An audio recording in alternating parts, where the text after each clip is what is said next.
네, 여랑야랑 정치부 정한희 기자와 함께하겠습니다. 첫 번째 주제 보겠습니다. 네, 누군가의 사저 정치인데요.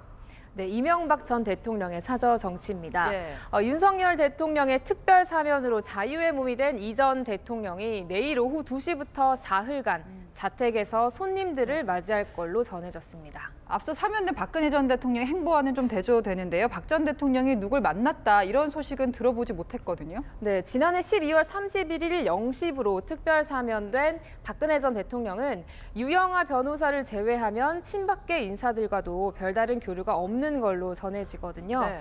반면 이 전 대통령은 어제도 사저를 찾은 200명 가까운 인사들을 만났다고 하고요. 사흘 동안 초청한 인사가 500명에 달하는 걸로 알려졌습니다. 네. 일단 이 전 대통령 측에선 새 인사와 덕담 나누는 자리라고 확대 해석은 경계하고 있습니다. 그러면 이 전 대통령이 실제로 앞으로 정치적인 영향력을 행사할 가능성이 있을까? 왜냐하면 얼마 전에도 국민의힘 당권 주자들이 이 전 대통령을 만나지 않았습니까? 네, 그렇지만 당장 이 정치 행보에 나서진 않을 거란 관측이 많습니다. 4년 9개월간 수감됐던 만큼 새해를 맞아 그동안 못 만난 사람들 얼굴 한번 보는 차원이란 건데요. 네. 다만 이 전 대통령 측 관계자는 봄이 돼서 날이 풀리고 건강이 허락하면 사무실을 마련해볼까 한다고 말했습니다.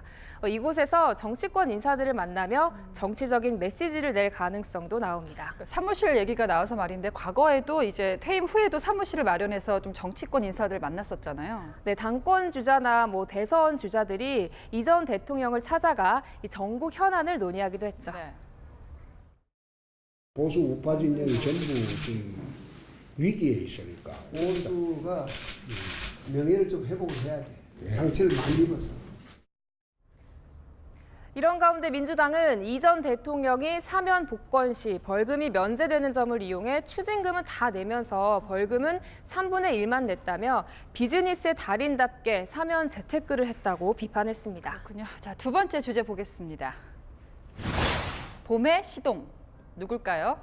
네, 연수차 미국에 머물고 있는 민주당 이낙연 전 대표의 새해 메시지를 두고 정치 복귀 시동을 거는 것 아니냐는 해석이 나옵니다. 이 전 대표는 오늘 SNS에 그래도 봄은 온다며 끝까지 희망을 붙들고 새 봄을 준비하자고 새해 인사를 올렸는데요.